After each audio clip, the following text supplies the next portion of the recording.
Hello and welcome to Around the Nest. We are on the air. I'm Jesse Goldberg-Stratzler, and I'll start off the show this week with the voice of the Class A-Advanced Dunedin Blue Jays, who are 38-15 this season. Let me check in.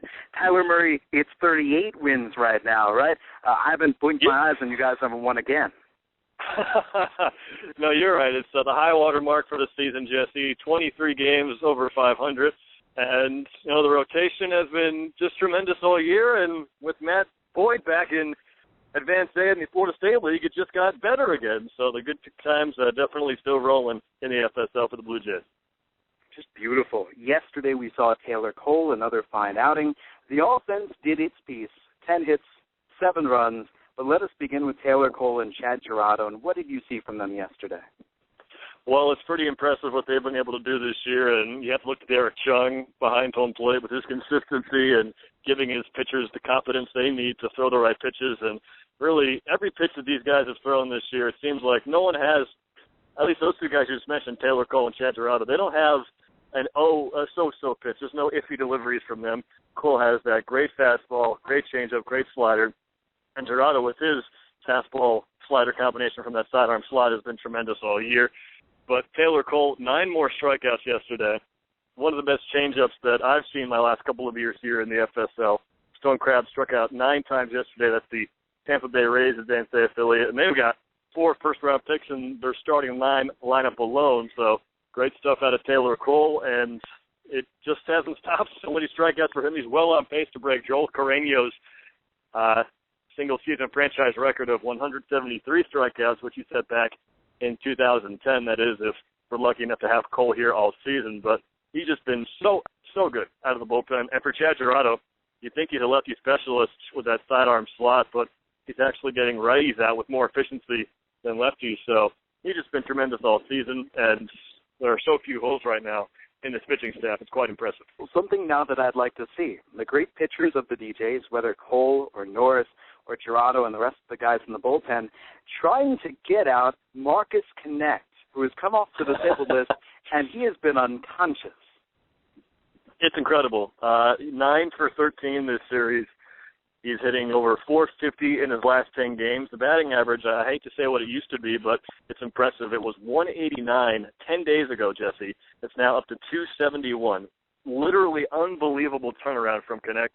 And talking with hitting coach Subby Clapp a little bit earlier today, it's a mentality thing. We all know the power numbers that Connect has in his past years and the ability he has to hit a home run anytime up, but he's not so much worried about that, it seems, anymore. He's been going the other way, finding the gaps, and obviously, as you know, Jesse, chicks dig the long ball, but I think they might like that 270 batting average even better. He really has been on fire lately, and it's a huge reason why the Blue Jays have been outscoring the Stone Crabs 19-3 during these last 3 ball games here in Port Charlotte.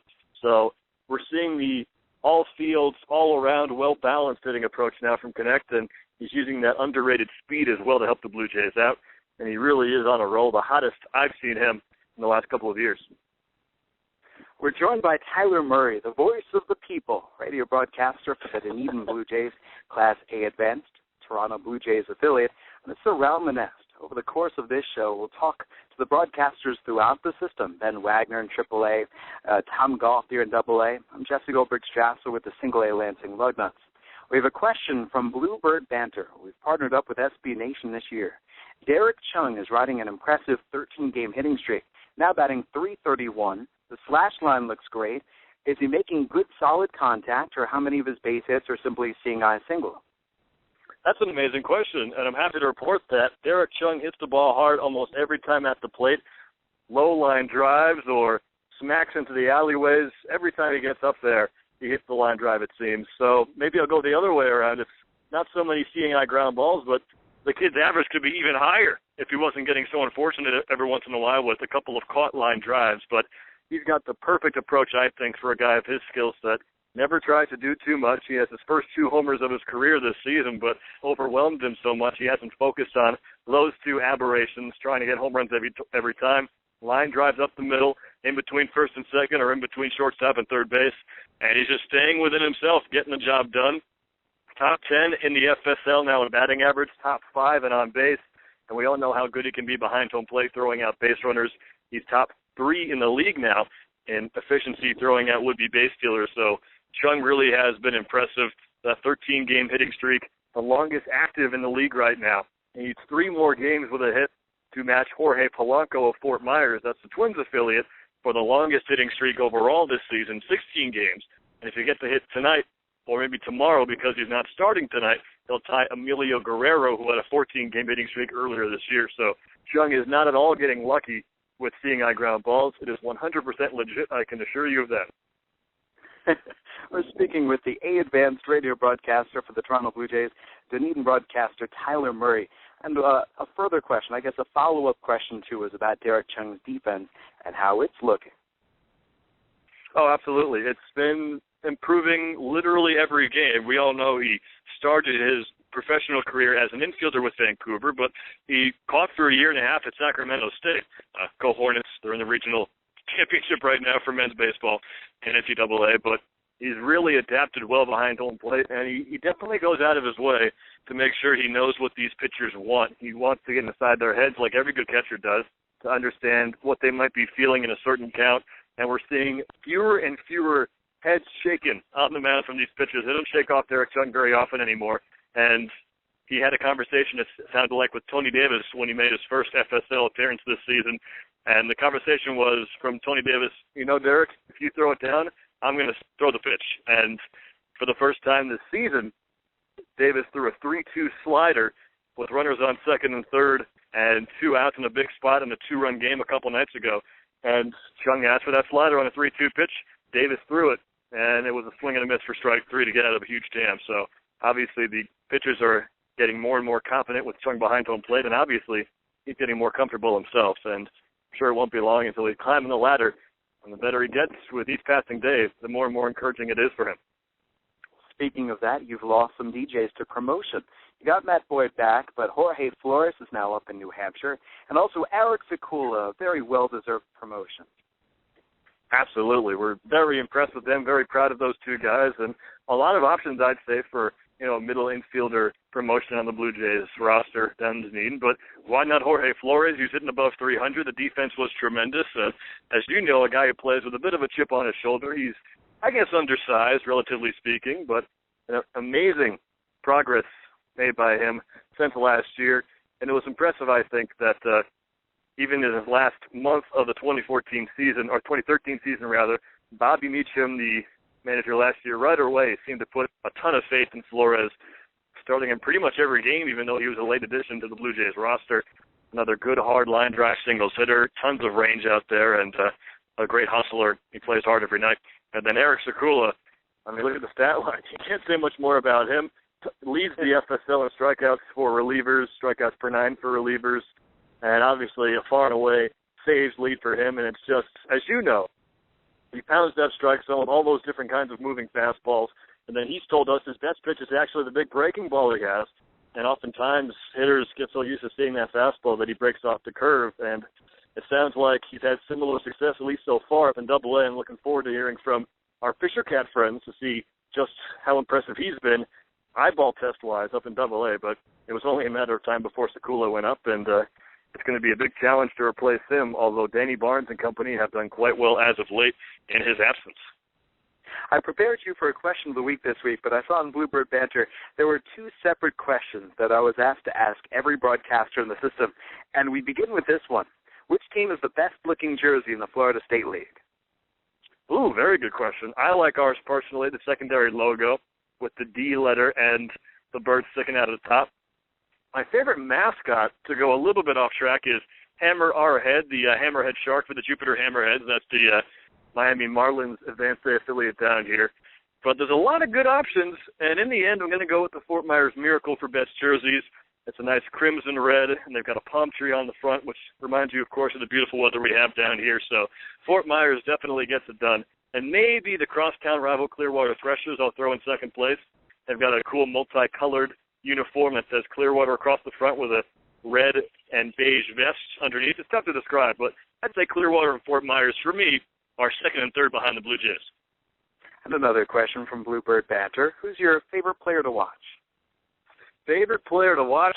Well, pitching-wise, I'm definitely happy to see Matt Boyd down here, at least for our entertainment purposes, and obviously it won't be long before he's back up in Double-A, but the swings and misses he's been able to get this year for the Blue Jays and all the strikeouts he's been able to rack up, it really is impressive. I haven't seen anyone keep hitters as far off balance from any other pitcher this year that Boyd's been able to do this season, so it'll be a lot of fun to watch him return to the Blue Jays. And at the plate, obviously lately Marcus Connect has been quite impressive, but in terms of day after day, fun to watch guys, you got to give it to Dalton Pompey, the way he's been able to get on base nonstop, and every time he hits one towards the alleyway, you know you have a chance of at least 2 bases, maybe even 3, the way he's been running around the base paths this year. And defensively, it's almost impossible to get one past him in center field. So I got to give the nod to Pompey there in terms of most fun player to watch. Our final question for Tyler Murray, voice of the Dunedin Blue Jays, before we go up the ladder and bring in Tom Gauthier from New Hampshire.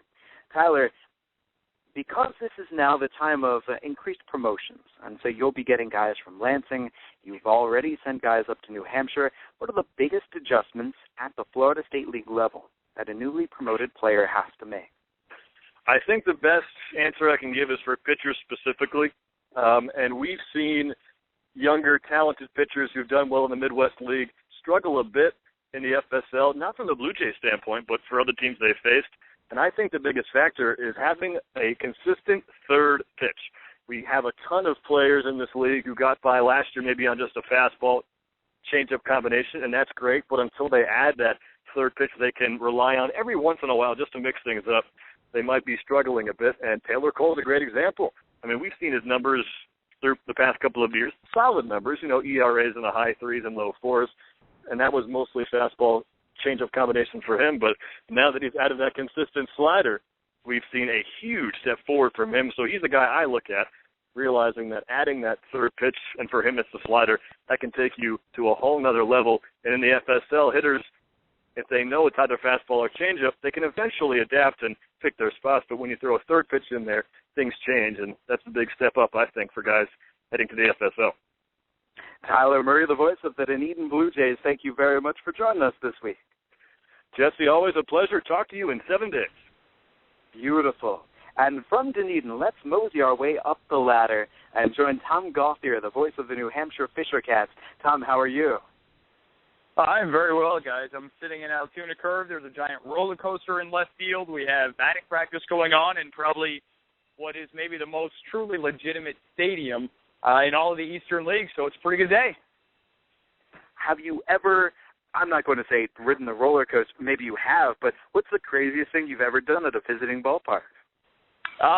Called the game, probably. I don't know. I don't think I've ever done anything crazy at a visiting ballpark. We generally don't have enough time, but my plan tomorrow, so long as their broadcaster is able to come through, which he said was going to be the case, I'll go to Chipotle for lunch, and then I will get a chance to come and ride the roller coaster before the game. I haven't seen it run yet today, so they may not be open, but ideally that'll be the plan for Saturday. Beautiful. Well, Tom Gauthier, voice of New Hampshire, let us start you off with that question of the day, because I'm curious, what adjustments does a newly promoted player have to make Double-A? I think for a position player, they need to learn how to hit pitchers. I think that you get a lot of guys that come up here, and I think of all the guys that throw 95 or throw 96 when they're in the lower levels of the minor leagues and they can blow guys away and they come up to Double-A and they say, holy cow, I can't get away with any of this stuff because my high fastball doesn't play here. Their guys are not going to chase it, and all of a sudden, the guys aren't going to chase it, and so you have to learn how to pitch. But I think it's those pitchers that learn how to do that, they create all kinds of problems for younger hitters. I think you get young guys that come up here that have a lot of home runs in the Florida State League, and maybe the guy that sticks out most to me is Brad Glenn. Had 26 home runs in the Florida State League, which is a notoriously hard league to hit home runs in, and he had that in 2011, comes up here in 2012, and from day one, they're working with him on changing his swing because his swing was too long, too loopy, wasn't good enough to be able to go against pitchers that really know how to pitch. So, and on the other side, I think it's just the opposite. I think it's learning how to actually be a pitcher and not a thrower. And I think Matt Boyd got a good taste of that. He struggled up here for most of his outings. He made 6 starts and had really one good one and one decent one. And the rest of the time, he just got hit. He had guys taking him to the opposite field on away fastballs. We saw one guy just the other night, 5 RBIs on 2 base hits down the right field line. where you tend to get away with that with just a ground ball rolled to the left side by a right-handed hitter. So I think that learning how to pitch but also learning how to hit pitchers is a huge thing for young hitters in this league. You mentioned Brad Glenn. We'll talk a little bit more about this when Ben Wagner joins us. But have you seen his success coming? He has been sizzling hot at Triple-A. Could you say, you know what, he'll be ready for the Buffalo Bisons right now? I think that when I had said that, I would have said no, because he was in a bad funk when he was with us. He was chasing a lot of sliders. He looked like the Brad Glenn that had struggled at times over 2012 and 2013. And when he struggles, he's chasing a lot of pitches. He's up in the zone. He's going way down and away. He doesn't really have a controlled zone to be able to go after, and that's what he was doing the final couple of weeks with us. But I think that he was re-energized. He was supposed to be in Buffalo to begin the season. He had his car shipped there, and then a day or two before spring training, they had signed Tuiasa Sopo, and all of a sudden Brad Glenn was coming to New Hampshire. His family wasn't here. His car wasn't going to be here. And I think that it didn't affect him right away, but maybe with all the losses and then maybe just getting reacclimated in the season, he had a slump at a tough time, but clearly not slumping now that he's up in Buffalo hitting about 700 in Triple-A against Triple-A pitching. We see how Toronto Blue Jays fans' hopes rise and then fall with each emotion of each passing game. The winning streak was fun, then suddenly the loss. Well, you get that on the microcosm every single time that Aaron Sanchez makes a start. What is that like as his every pitch is examined? You know, I think it's almost unfair for him, too, but that's the nature of being a top prospect. It's part of the good and the bad. The good of it, obviously, is you get to go to Montreal and really showcase your stuff and become a major, major attraction. And you have Buck Martinez say he should be in the major leagues right now. He's clearly not ready to pitch in the major leagues. I think if you just watch any of his outings up here, he's been really high with his fastball, and his command has not been good. He was better yesterday. And it's funny because I had the same thought that you did, Jesse. You know, you dissect every start that he has, and after Saturday's game where he faces 6 batters, all 6 reach, 4 on walks, 1 hit batter, and then an error, all 6 come in to score in that game. It's an 18-0 loss by the end of it. But you look back at that start and then what he did yesterday, 9 hits, 6 runs, and 6+ innings, and you're thinking, oh, that was a good start by Sanchez. So it's tough to overanalyze him, but you do look at every single pitch because he is that top prospect. And again, I don't know that it's necessarily fair for a kid that's 21 years old and has never thrown more than 105, 106 innings in any given season. Well, you remember when you were with the Bowling Green Hot Rods and you had those top prospects who'd come in, and at that level, you're either a bust or you're going to be a Hall of Famer. So when he was in the Single-A level, he was totally a dead-set bust, just like Daniel Norris after him. And then once he started putting everything together, here comes the hype machine. And no, it's okay if Sanchez struggles for the moment. Everyone's just wondering why. Is it the hits? Is it the mechanics? Is it the release? All of those questions that come flooding in. And I don't know that there's one given answer. It's just command. Really the big answer is commanding the fastball, because when he does that, like he did for about 6 innings yesterday, and even then it was off to a shaky start yesterday. Walked the first guy, gave up a hit to the second guy, and I think that anybody that tells you they didn't have that thought of here we go again was probably lying to you. But he settled down. He got a double play, got a grounder to get out of the inning. Now they hit some balls hard against them, particularly some grounders, but overall he looked pretty good yesterday, and it really had been a while since he had looked that good and had looked that in command, where if a pitch went awry on him, he was able to bring it back down. And it's funny because when I was in Bowling Green, you mentioned it, Jesse, we had Tim Beckham, who was the Rays' #1 pick in the 2008 draft. He played with us in 2009, hit 260, had 8 or 9 home runs, 25 or 30 doubles, and now he's 24 years old and he's recovering from ACL surgery. But if you're not in the major leagues like a Mike Trout within 2 years, you're considered a bust. And it's just, in reality, it's just not how it works. I mean, very few people make it to the major leagues without a lot of minor league seasoning, especially guys that are coming out of high school. Jose Bautista and Edwin Encarnacion certainly probably had many years in which people thought that they were a bust or weren't going to turn into anything. There's a player on your roster, $15-20 million a year. Exactly. There's a new player on your roster. We just spoke with Tyler Murray about Jorge Flores. Flores is batting near the bottom of the order, batting 9th. He was one of the most fun guys to watch in Vancouver, and then in Lansing, and in Dunedin. What kind of impact has he made upon you already? Exactly what you say. He's a fun guy to watch. I think when you get those guys, guys like Dustin Pedroia, guys that are undersized, David Eckstein comes to mind, and maybe Eckstein's not to the athleticism that Pedroia and Flores seem to have. But I think that when you get guys that are really athletic like that, he's like watching a water bug out there. And I think John Birdie, to a certain extent, is like that too. Flores came in. He had a triple the first game yesterday. Had another base hit. He was hit by a pitch, but he's just always moving around. He seems like a really quick twitch guy.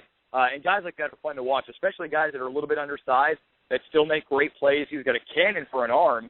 He made a throw yesterday at shortstop. It actually made me kind of open my eyes, and it took me back a little bit because I wasn't expecting him to have such a strong arm. And he's actually starting again today. Kevin Nolan on the bench for the second or third game in a row. And, Flores comes in, and sometimes you need that jolt of energy to a team that had lost 20 of 23, I think it is now. Well, energy there in the starting lineup, and then energy from the bullpen. You received Arik Sikula. Sikula had been tearing it up with the DJs, so he joins you. One appearance so far. It looks like it went pretty well. Yeah, it went pretty well. I think he came out and retired one batter to get out of an inning, an inherited runner, which we've not been good with this season. Sorry, I'm watching BP, and I took my eyes off the field for a second, and a fly ball came up within about 10 feet of me. So my heart's in my throat, and I try to force it back down.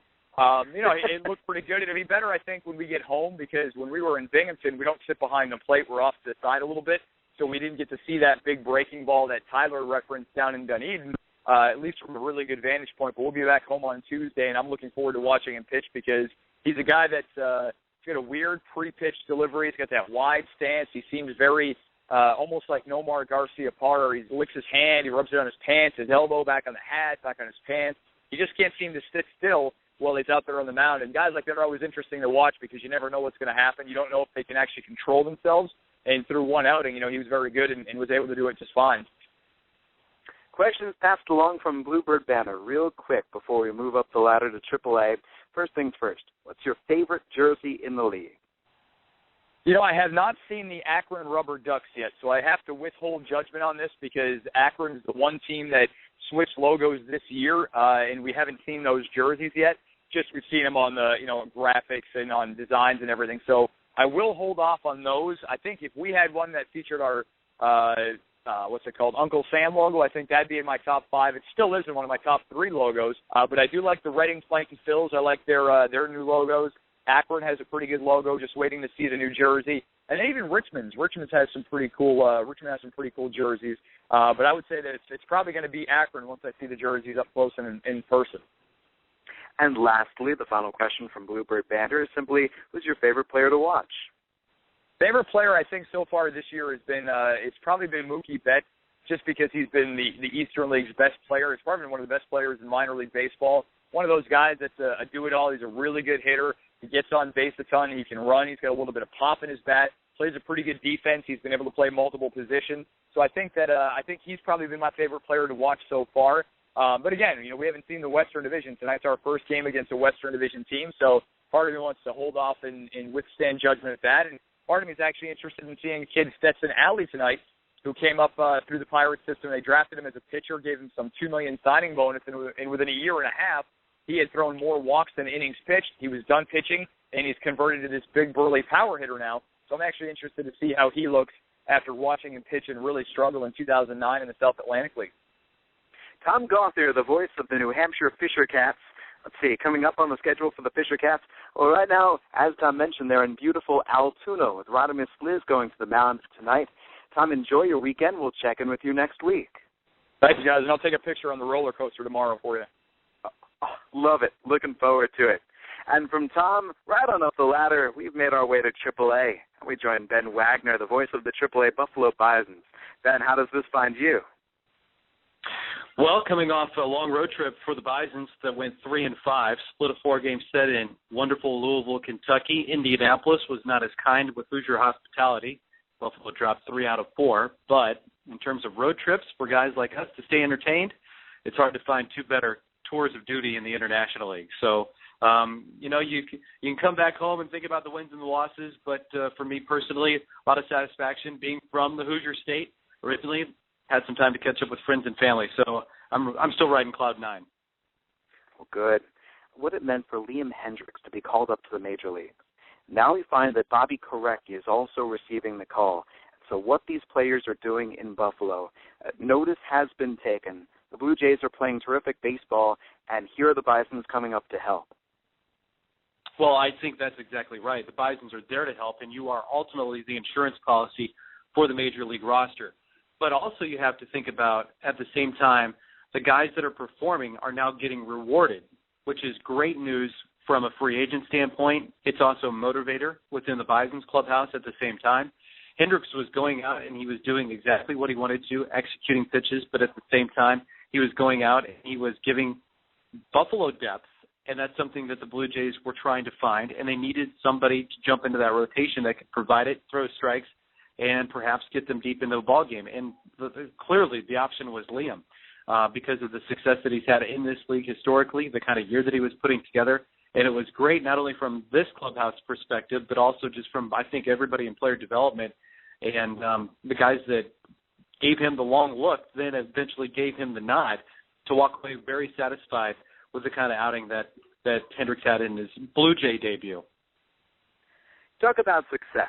I just spoke with Tom Gauthier about how Brad Glenn's been doing at AAA, if he saw it coming. How about you? How about Brad Glenn's success so far with Buffalo?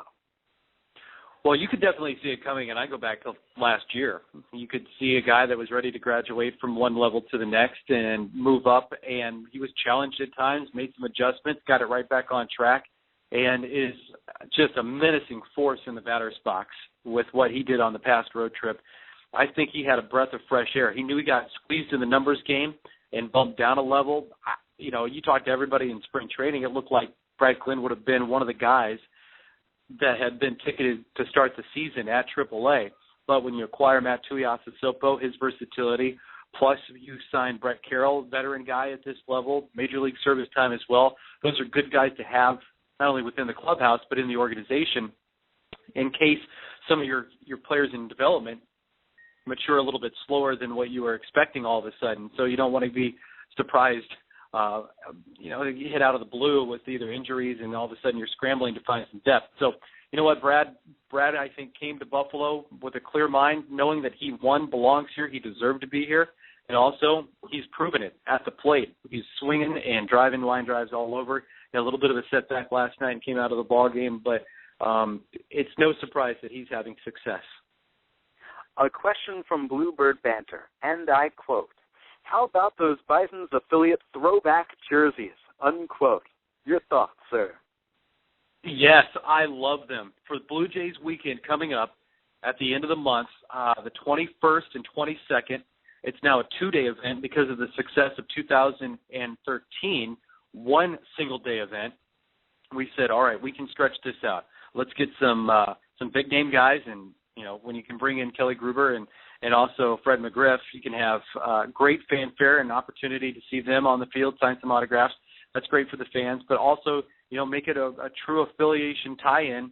And we went with these retro uniforms with the Bison scripts that with the alternate red jerseys, we already used that traditional Blue Jay script, but we then now implement it on the chest and with the numbers that are on the back.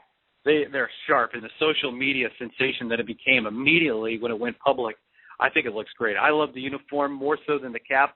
Some people will disagree with me on that, but the fan review for this, and now a two-day event where the Bisons will wear these alternate jerseys and kind of step back and honor the affiliation overall with Blue Jays weekend, it's been really well received.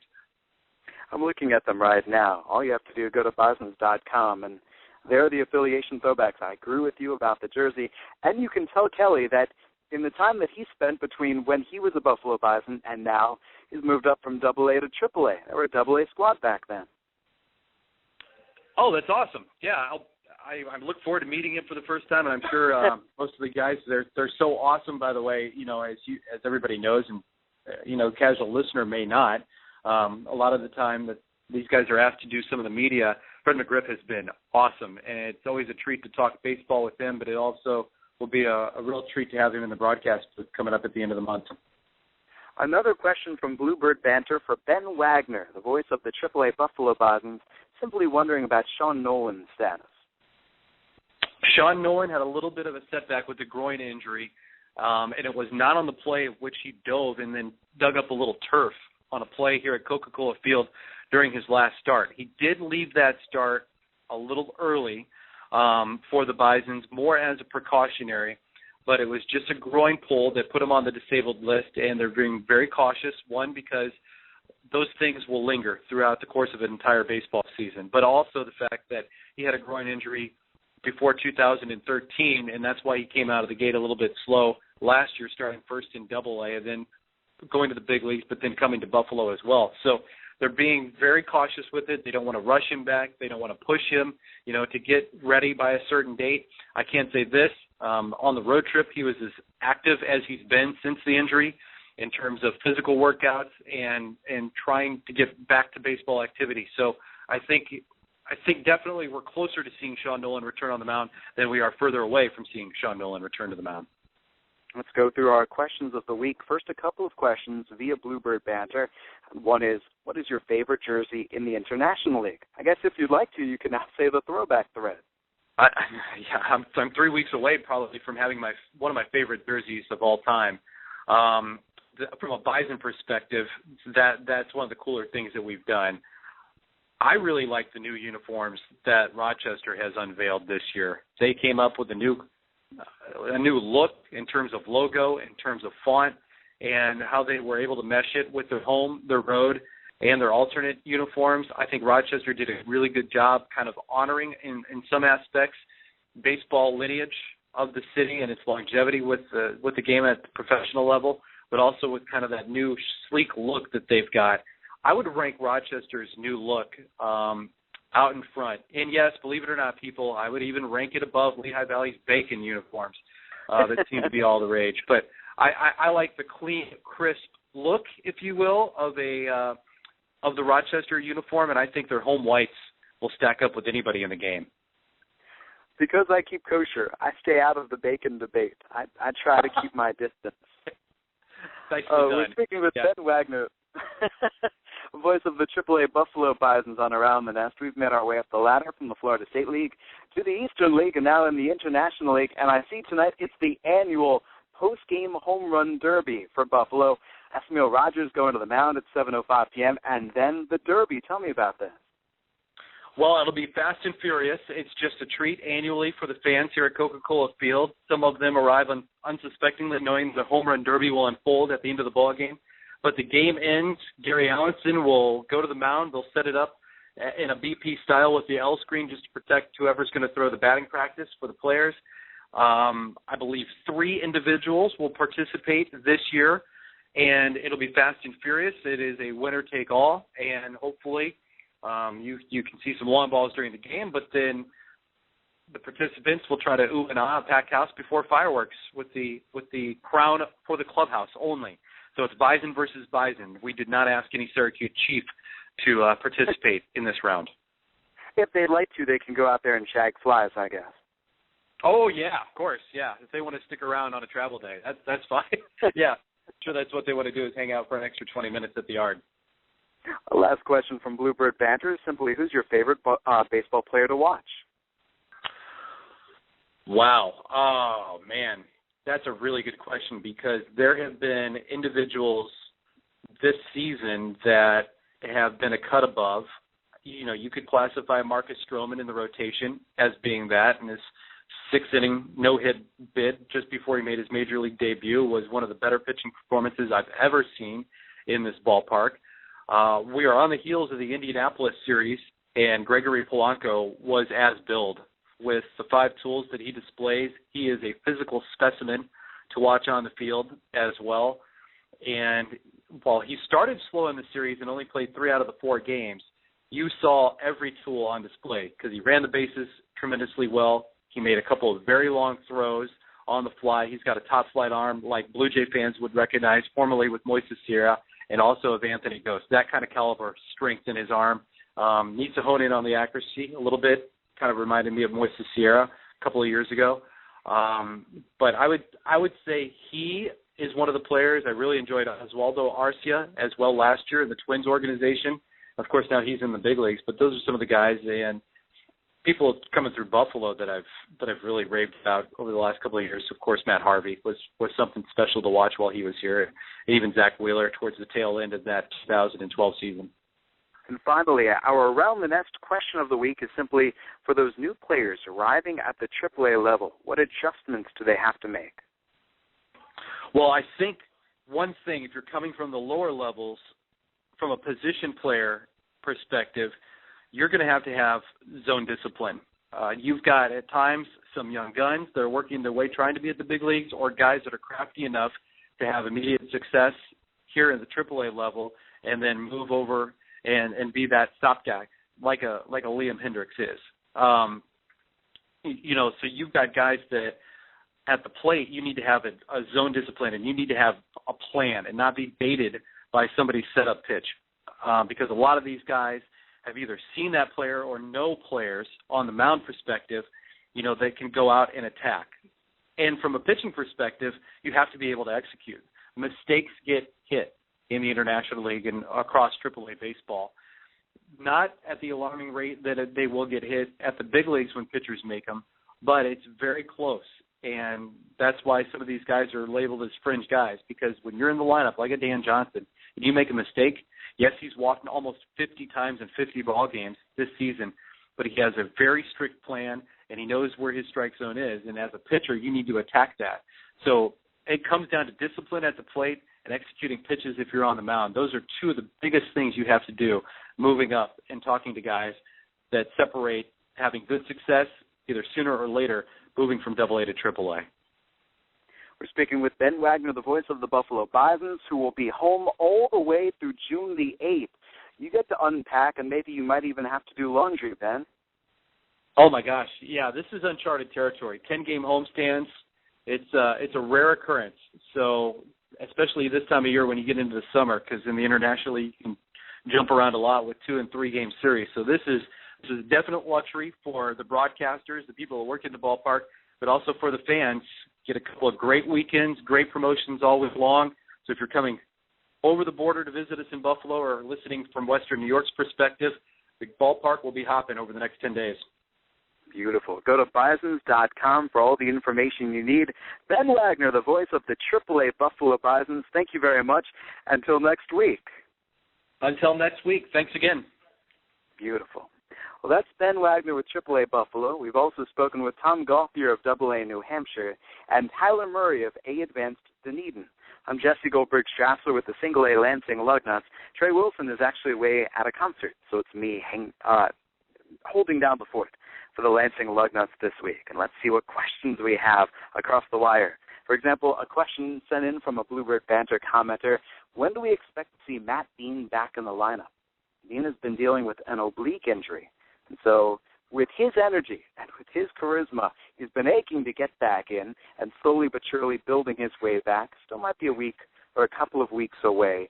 Oblique injuries can be pretty darn frustrating.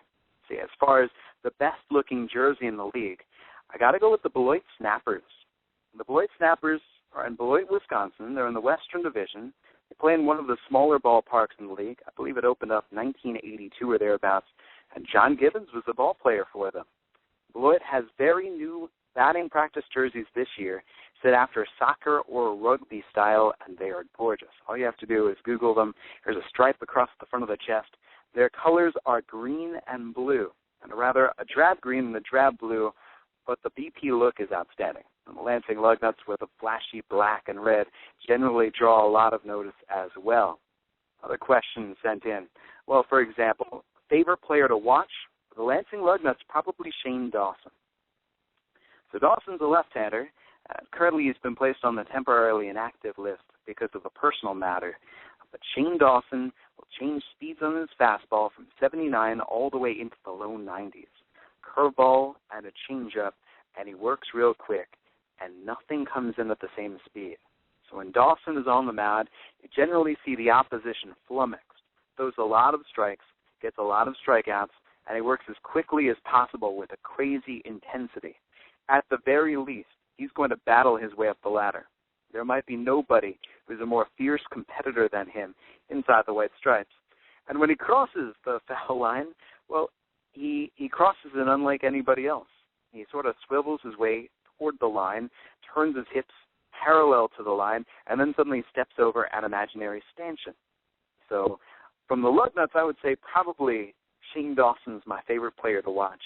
And in terms of the rest of the league, Tyron Guerrero is a 6'7" San Diego Padres farmhand. He plays for the Fort Wayne Tin Caps. Comes out of the bullpen, and he was signed a ways back too, and this year he's suddenly putting it all together. The Lugnuts saw Aroldis Chapman pitching in Dayton, throwing 101. Hiron Guerrero comes out of the bullpen for the Fort Wayne Tin Caps, and he too going 101 at 6'7", and it was a sight to behold. Now we'll see how good his changeup is and how good his slider is down the line. That is really what is going to tell the tale with him. But he was probably the most impressive, at least bullpen arm, and maybe even the most impressive pitcher that we've seen this year. Braden Shipley was pretty darn good, though. Any other questions to answer about with the Lansing Lugnuts? Well, we'll tell you this. With regard to the Lugnuts, the team as a whole just added Brad Allen to the starting rotation. He had been released by the Arizona Diamondbacks back at the very end of April. Last year, he tossed a no-hitter in the Midwest League. Allen's a darn good pitcher and a professional at that. So he's been adding starting pitching depth, enabling guys like, for example, Chase DeYoung, Jeremy Gaboriski for a starting rotation that needed innings to be thrown to help out the bullpen. The bullpen has been pretty good with Griffin Murphy at the end. I spoke with a scout not that long ago, asking him which players are probably going to develop over the course of the season.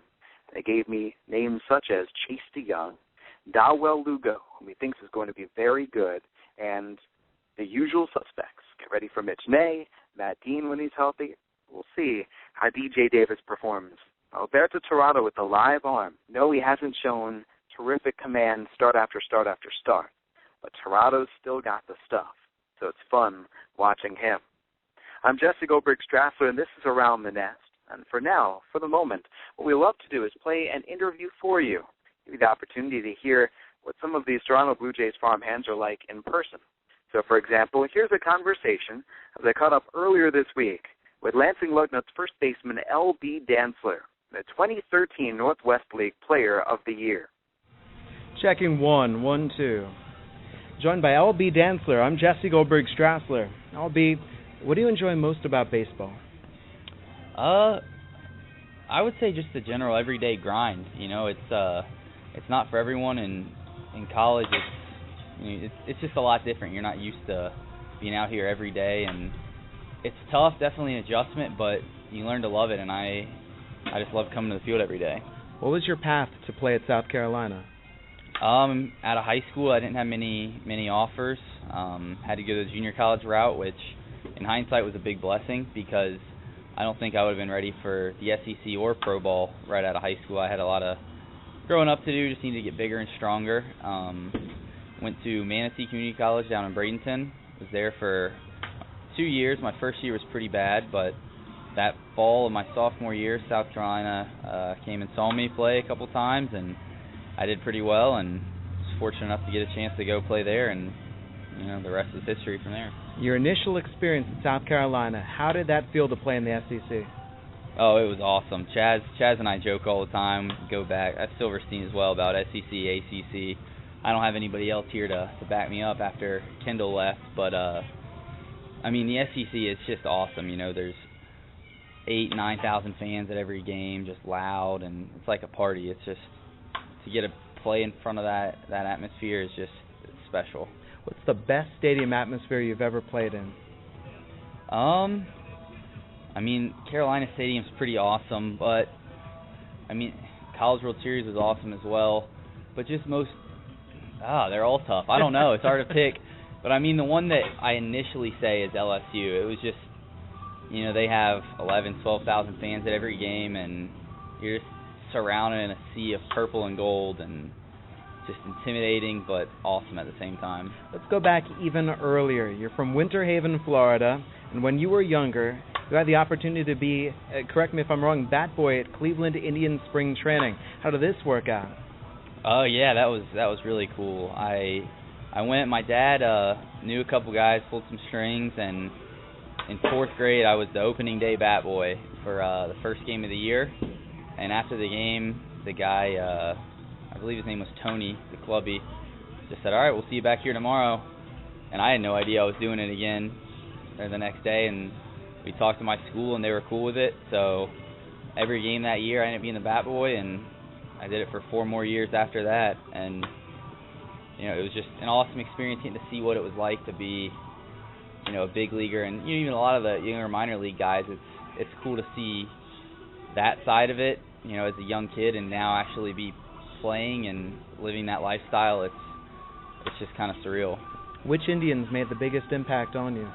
Ellis Burks, for sure. He had a kid that was a little younger than I am, and he kind of took me under his wing, and he always made a big effort to talk to me.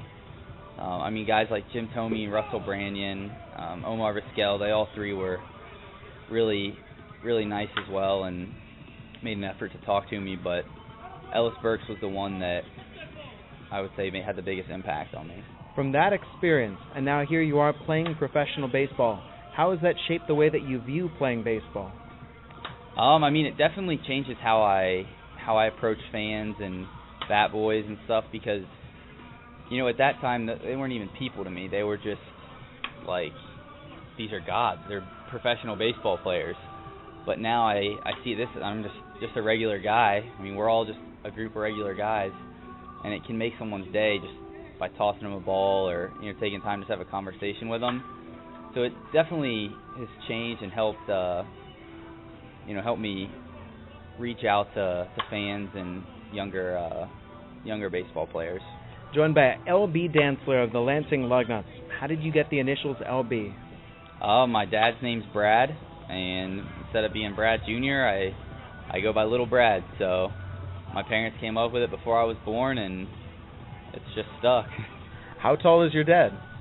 He's actually not much taller than me. I think I outweigh him. He's like 6 foot, 200 maybe. I'm like 5'11", 210, so I got him by a little bit.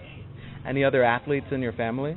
My little brother is a freshman at Delaware. He went there to play tennis on tennis scholarship this year. So he's taller than both my dad and I. He's 6'3", a little skinnier, 180, 190, but he's an athlete. While you were with South Carolina, there was an event that happened that made you and Reptar a folk hero. Tell me about Fear the Fish. Yeah, that was kind of surreal. I still, looking back, it's just, I don't even know how it happened. I was, before the season started in January, just bored one day, went to the pet stores, bought a little betta fish, a tank, regular setup, put a picture on Facebook and asked for name suggestions, and one I really liked was Reptar, so we landed on that, and fast forward 4 months, nothing had really came of it. He was just a fish that sat in my room, and one of my neighbors that normally would come over and feed it on the weekend was out of town on spring break, so I just, kind of as a joke, put it in a Tupperware container and took it on the bus, said, all right, he's coming with us, and that bus trip, it was a Thursday morning. One of the guys in the back of the bus just joked around, said, dude, we should do Fear the Fish, it'll be funny. So before the game that Friday, I just took my hat off as I was leaving the hotel, put it on the tank, snapped a picture and put it on Twitter, said Fear the Fish. That was Friday. Then the Saturday game, we decided to start doing a fin, put your hand up above your head and like a fish fin or a shark fin, and we won that game as well. I didn't mention we won the Friday game by a lot. Did the fin on Saturday, won that game, and then by Sunday I had a couple interviews about what Fear the Fish was and what the fin was. We ended up winning Sunday, and then by Tuesday there were T-shirts being made, and Fear the Fish was born. I'm joined by L.B. Dantzler. So now in professional baseball, you're in the Toronto Blue Jays organization.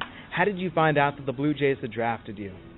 That's a pretty funny story as well. We were playing in a super regional last year at North Carolina. Game 1, the first game had been rained out. It was a Saturday. The Friday game was rained out. And it was a day game, so I knew I wasn't going to be able to watch the draft. But my dad and I kind of had a deal that I was just going to look up in the stands every half inning or every inning or so to kind of get filled in. And I think the second or third inning, I went up for my second at bat of the game. I was on deck, and I looked up at him, and he was shaking hands with some of the other parents. My mom was all happy, smiling, and I kind of realized then, I was like, man, I think I just got drafted. and one of the fans at UNC looked down and yelled at me, "Hey, LB, I hope you have your passport." And at that point, I was like, "Well, I guess I'm going to the Blue Jays." And it was awesome. I mean, having wanted to get drafted 5 different years, been eligible to get drafted 5 different years, to finally have it happen on my last chance was pretty cool. So you join the Blue Jays organization, you get sent to Vancouver, and there you get named the Northwest League Player of the Year for your exploits. Was it easy? Was it as easy as it looked like on paper? I don't think baseball's ever easy. Even guys you see at the big leagues that are putting up crazy numbers. Maybe it is, but I don't think it's ever easy, because even the best players are going to get out 70% of the time, and that can mess with you mentally. I think the guys that do the best are the ones that minimize the damage and turn those 0 for 20s into 0 for 10s, and kind of stay level and even keel. So that's what I try and do. But as far as last year goes, it was just kind of a roller coaster. It all happened so fast. You're 1 minute you're playing in the SEC, next I'm in Vancouver playing with all new guys, and I can't say enough good things about Clayton McCullough, our manager, Pano, Jim Sykowski, all the coaches up there, the management there. It was just an awesome first summer, kind of get my feet wet as far as pro ball is concerned, and I was fortunate enough to play well and put up some good numbers. So the MVP thing was cool, but winning the championship was something I think I'll remember a lot more than winning the actual league MVP. You won the championship on the home field. I believe it was the first time Vancouver had won the championship at home at the Nat after winning the previous 2 on the road. So back to back to back, but in front of that crowd, what was the Vancouver Canadians home crowd like when you won the title? Oh, they were awesome. They were awesome all year. I wouldn't expect anything different. It's not as big as the stadium we have here, but they packed it out, man. It was 5,000-6,000 fans every game. They came ready to cheer us on, and when we did finally win it, they were going nuts. Talk about happening fast. That was all a blur, but it was really cool. And I remember we sang the Canadian national anthem in front of them. They were all singing along. That was pretty cool right after we won. Let me ask you, how did you spend this winter? I live with my girlfriend up in Nashville.